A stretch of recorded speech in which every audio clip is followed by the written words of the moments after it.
¿Te has preguntado alguna vez cuál fue la primera universidad en México? ¿No? Pues la respuesta la encontrarás en el siguiente video. Los pueblos indígenas que habitaban en lo que es el territorio mexicano eran asentamientos humanos llenos de cultura y conocimiento. Desde entonces, la educación fue sumamente importante para ellos. Es por eso que hasta la fecha contamos con varias obras de origen náhua o maya, transmitidos a través de la tradición oral. A la llegada de los españoles, la labor de cristianización dejó de lado la educación de los naturales para insertar de lleno el castellano y demás influencias ibéricas. Pero en los años siguientes, tanto criollos como mestizos e indios tenían la disposición de adquirir conocimientos superiores. En el virreinato, las primeras instituciones formales en ese nivel fueron los seminarios, donde se preparaba a los hombres para ser sacerdotes.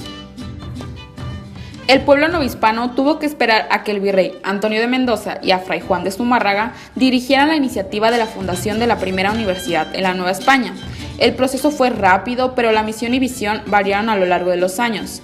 En primera instancia, se decía que sería para educar a los naturales convertidos a la religión católica, pero esta idea fracasó estrepitosamente, ya que la universidad se centró en la educación de las clases privilegiadas. La Real Universidad de México fue fundada el 21 de septiembre de 1551 por Real Cédula del emperador Carlos V, firmada en su nombre por Felipe II, pero no comenzaría a impartir clases hasta enero de 1553, siendo virrey Luis de Velasco.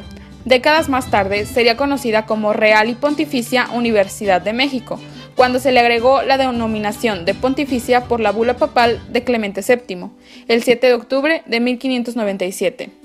Por alrededor de 300 años, la universidad tuvo un sinfín de problemas tanto internos como externos, para cerrar sus puertas el 30 de noviembre de 1865 por decreto de Maximiliano. Durante los primeros años estuvo localizada en diversos recintos, iniciando sus cátedras en el lado oriente de la actual catedral, justo donde ahora está la entrada al Museo del Templo Mayor. Más tarde se trasladaron al interior del Palacio Virreinal, hoy nacional. Su ubicación resultaba privilegiada por la cercanía con sedes civiles y de la iglesia. Su edificio no era un edificio cualquiera.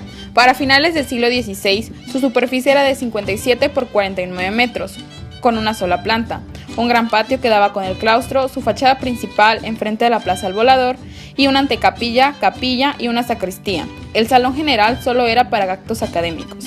En 1682 fue reedificada casi por completo por Juan de Narváez, el rector actual. Tiene 5 facultades, cada una contaba con su aula, su salón general, y en la nueva planta estaban las oficinas, el archivo y una biblioteca que contaba con solo 350 volúmenes. La universidad fue creada para ser un centro de estudios abierto para todos. Lamentablemente no lo estaba. Sus puertas se abrieron solo para aquellos de origen hispano y varones. A pesar de la situación en México, los indios no tenían ninguna traba para inscribirse y graduarse, pero muy pocos lo lograron. Únicamente los que alegaban ser caciques o contaban con una posición social mayor tenían la oportunidad de escalar peldaños en la pirámide social y escolar imaginaria pintada por la universidad. Esa fue razón suficiente para que miembros españoles hicieran lo posible para evitar la entrada de los naturales a la carrera de letras, por poner un ejemplo. Otros que resultaban afectados eran aquellos que tenían apariencia de mulato o de alguna casta, sin probar su origen español, ya que sin esto no se les podía ir a matricular. Es decir, los mulatos, las castas y los descendientes de judíos estaban excluidos como las mujeres. Su organización interna, al contrario de lo que se piense, no es nada parecido a lo que hoy conocemos como universidades modernas. La de México fue creada a imagen y semejanza de la Universidad de Salamanca en España y tomó prestados algunos elementos de otras europeas. La Universidad Virreinal se organizaba en 5 facultades, las de grado mayor, cánones, teología, leyes y medicina, y la de grado menor, artes. Las principales cátedras eran prima, impartidas en la mañana, y vísperas, por la tarde. También había cátedras sueltas, es decir, sin necesidad de estar inscrito en una facultad.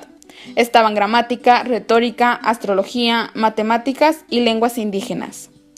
El idioma base a estudiar era el latín. Los grados otorgados eran de bachiller, licenciado, maestro y doctor. Para aprobar, se realizaban exámenes de conocimiento general y al final de cada curso tenías que probar tu asistencia regular a todas las lecciones. En ocasiones se necesitaba que llevaras a 2 testigos que juraran haberte visto asistir diariamente a clases o a las cátedras, dependiendo de tu grado.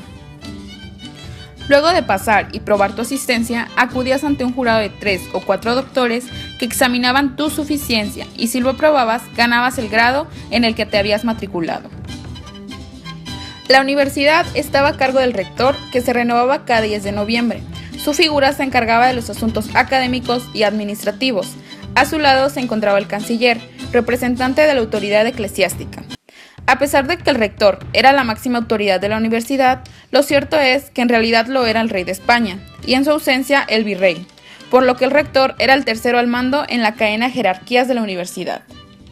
Volviendo al tema de los grados, para que te des una idea, si querías ser catedrático tenías que ser doctor titulado en alguna de las facultades.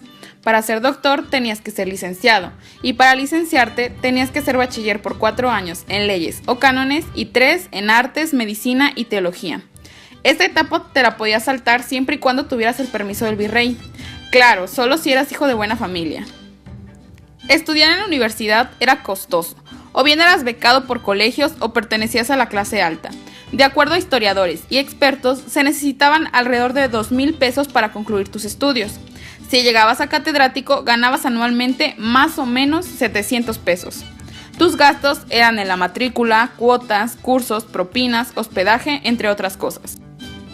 El coste de los estudios sirve de claro ejemplo para exponer los casos de 2 universitarios importantes y sobresalientes. Juan Ignacio Castorena y Ursúa nació el 31 de julio de 1668 y murió en 1731. Hijo de una familia adinerada de Zacatecas, becario de San Ildefonso, licenciado en Teología y Leyes, y durante su estancia en Madrid se borló en Teología en Ávila. Fue catedrático, rector, canónigo y obispo en Yucatán. También fundó un colegio para doncellas en su tierra natal y falleció tranquilo luego de una carrera llena de éxitos. Don Carlos de Sigüenza y Góngora, en cambio, fue harina de otro costal. Nació en 1645 y murió en 1700. Provenía de una familia modesta, pero que servía en la corte virreinal. Su camino académico fue errático. Los jesuitas lo expulsaron y abandonó los estudios de artes y cánones. Después consiguió la cátedra en matemáticas y su sueldo eran 100 pesos mensuales, sueldo bajo para su rango. Su erratismo en la vida y en los estudios tuvieron consecuencias. Sin embargo, 20 años fue catedrático en matemáticas y publicó numerosos escritos. Otro aspecto importante es que la mayoría de las órdenes ya estaban establecidas en la Nueva España y acudían constantemente a la universidad para cursos, cátedras o claustros. Los dominicos, por ejemplo, obtuvieron del rey el permiso para la creación de la cátedra exclusiva teológica de Santo Tomás. Los agustinos, por su pique con los dominicos, estuvieron envueltos más en escándalos que en temas escolares, y los franciscanos crearon la cátedra Duns Scoto en 1662. Es decir, cada orden aportó algo nuevo al centro, siempre y cuando resultaran beneficiados. Hubo, sin embargo, un personaje que perteneció a los dos mundos, tanto el universitario como el religioso. En el siglo XVII aparece una monja jerónima que no pudo incorporarse a la universidad por el simple hecho de ser mujer. Si todavía no te suena, tal vez con esto ya lo logré. Hombres necios que acusáis a la mujer sin razón. Tienes 3 segundos para adivinar. Exacto, fue Sor Juana Inés de la Cruz, juzgada y obligada a vestir como hombre para poder estudiar y tener un mejor futuro. Su historia fue conocida como un símbolo de rebeldía. Sin embargo, no terminó los estudios en la universidad. Más tarde ingresó al convento de San Jerónimo, donde se recluyó por el resto de su vida. Pero la mayor parte de su obra fue escrita ahí. Si te estás preguntando quién fue entonces aquella mujer que rompió con el dogma de concluir una carrera universitaria, aquí te va la respuesta. Su nombre es Matilde Petra Montoya Lafragua, la primera mujer mexicana en alcanzar el grado de médica el 29 de agosto de 1887. Aunque la Escuela Normal de Profesoras empezó a recibir a las primeras mujeres un año antes, y a partir de ahí varias se titularon. El hito de Matilde serviría para futuras jovencitas con el mismo sueño para acudir a la escuela de leyes, de farmacéuticas o de ingeniería. Si bien el proceso de creación, establecimiento y éxito de la universidad fue complicado y efímero en términos de duración, fue base para que futuras instituciones en los años venideros tomaran su ejemplo, así como también para añadir más planes de estudio y tener mayor apertura al tipo de población estudiantil que inscribieran.